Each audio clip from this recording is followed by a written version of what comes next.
मित्रांनो, पीएम किसान योजनेसंदर्भातील शासन निर्णय जी आर आणि केंद्राकडून आलेली माहिती हे खूपच महत्त्वाची तुमच्यासाठी ठरणार आहे. कारण की बघा, पीएम किसान योजनेच्या अंतर्गत देशभरातील जवळपास आता बघा 30,18,000 शेतकरी येणाऱ्या हप्त्यापासून वंचित राहू शकता.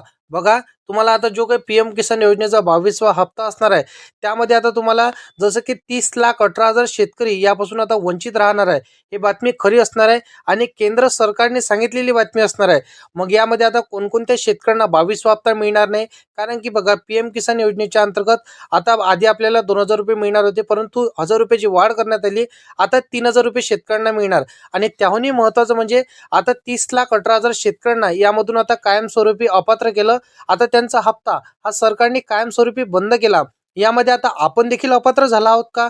हा जर का प्रश्न तुमच्या मनामध्ये पडत असेल, तर व्हिडिओला फक्त शेवटपर्यंत नक्की पाहत चला. तुमची शंका, तुमचे सर्व काही प्रश्न आजच्या व्हिडिओमध्ये तुमचे दूर करून देणार आहोत. कारण की बघा, जर का या 30,18,000 शेतकऱ्यांच्या यादीमध्ये तुमचं नाव असेल, तर कायमस्वरूपी इथून पुढे तुम्हाला आता पीएम किसान योजनेचा हप्ता तर सोडा, नमो शेतकरी योजनेचा हप्ता देखील आता मिळणार नाही. म्हणजे शेती संदर्भातील या दोन्ही योजनांची आता तुम्हाला कायमस्वरूपी लाभ बंद होणार, असं केंद्र सरकारने सांगितलेलं आहे. बघा, आता 30,18,000 शेतकऱ्यांना येणाऱ्या हप्त्यापासून वंचित राहण्याची शक्यता त्यांनी सांगितलेली आहे.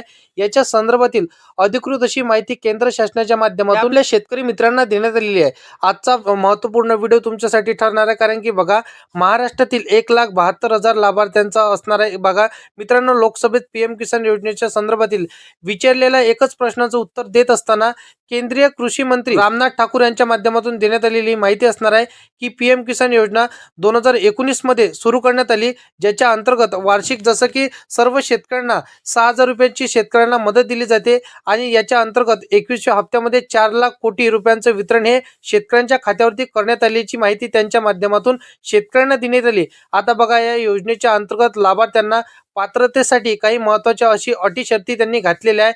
याचबरोबर कारण की बघा शेतकरी बांधवांनो, सर्वात मोठी धक्का देणारी बातमी हे तुमच्यासाठीच असणार आहे. कारण की बघा, शेतकऱ्यांना आता मोठी माहिती त्यांनी सांगितलेली आहे की अटी शर्ती ह्या ठेवण्यात आलेल्या आहे. याचबरोबर ज्या शेतकऱ्यांकडे जमीन नाही अशा लाभार्थी सुद्धा याच्या अंतर्गत लाभ घेत आल्यात हे आता दिसून येत आहे. बघा शेतकरी बांधवांनो, याच पार्श्वभूमीवरती या योजनेच्या अंतर्गत असलेल्या अटी शर्ती, याचबरोबर या योजनेच्या अंतर्गत जे काही लाभार्थी जसे की जमीनधारक नाहीत अशा लाभार्थ्यांची छाननी करण्यात आलेली आहे. याचबरोबर लाभार्थ्यांचा आधार हे बँकेचे सीडिंग केलेलं असणं हे डीबीटीच्या म्हणजे आवश्यक असणार आहे. म्हणजे डायरेक्ट बेनिफिट ट्रान्सफरनं आपल्याला पैसे येत असते, तुम्हाला देखील माहिती आहे. म्हणजे आधारला बँक अकाउंट लिंक असणे हे बंधनकारक आहे. कारण की बघा, बँक अकाउंट लिंक नसलेल्या लाभार्थ्यांना देखील हप्ते मिळणं बंद करण्यात आलेलं आहे. अशा लाभार्थ्यांचे आधार डीबीटी करण्यासाठीचं सांगण्यात आलेलं आहे. याचबरोबर याच्या अंतर्गत जसं की फिजिकल व्हेरिफिकेशन केलं जात आहे, लाभार्थ्यांची ई-केवायसी केली जात आहे आणि अशा प्रकारच्या सर्व अटी शर्तीची पूर्तता करणे, हे फिजिकल व्हेरिफिकेशन करणे, केवायसी करणे हे जसे की सर्व शेतकऱ्यांना अनिवार्य सरकारने सांगितलेलं आहे. आता बघा मित्रांनो, आपण जर पाहायला गेलं तर लाभार्थ्यांना 6 फेब्रुवारी 2026 रोजी निश्चित करण्यात आलेली आहे, ज्यांच्यामध्ये शासनाकडून आलेली जे काय आता माहिती असणार आहे यानुसार आपण जर पाहायला गेलं तर उत्तर प्रदेशामध्ये जवळपास 10,44,200 शेतकरी म्हणजे 200 लाभार्थ्यांना ई-केवायसीची फिजिकल व्हेरिफिकेशनमध्ये बाकी असलेलं आढळून आलेलं आहे. बघा, राज्यामधून आपण जर पाहायला गेलं तर 1,00,000 इथं 2,349 लाभार्थी आतापर्यंत केवायसी बरोबर आधार सीडिंग असेल किंवा फिजिकल व्हेरिफिकेशन असेल या प्रक्रिया पूर्ण करण्याचे बाकी राहिलेले आहेत. म्हणजे त्यांनी अजूनपर्यंत ही प्रक्रिया पूर्ण केली नाही. या सर्व लाभार्थ्यांनी लवकरात लवकर ही प्रक्रिया पूर्ण करायची आहे, अन्यथा तुमचा कायमस्वरूपी हप्ता बंद होणार. सर्व काही माहिती सांगतो, टेन्शन घेऊ नका. चॅनलवरती पहिल्यांदा आला असाल तर चॅनलला सबस्क्राईब करून साईडला दिलेल्या बेल नोटिफिकेशनला नक्की प्रेस करा.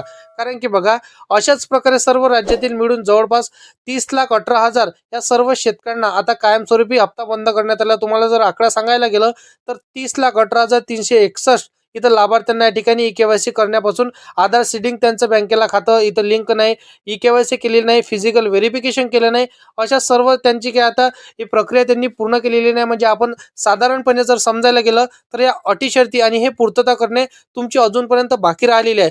कारण की बघा, कायमस्वरूपी तुमचा हप्ता बंद होऊ शकतो. एकदाचा 22वा हप्ता सर्व शेतकऱ्यांना जर आता सरकारने टाकला, ते पात्रतेची यादी जर का केंद्र सरकारने बँकांना देऊन टाकली, तर त्या सर्व शेतकऱ्यांना आता कायमस्वरूपी पैसे मिळणार.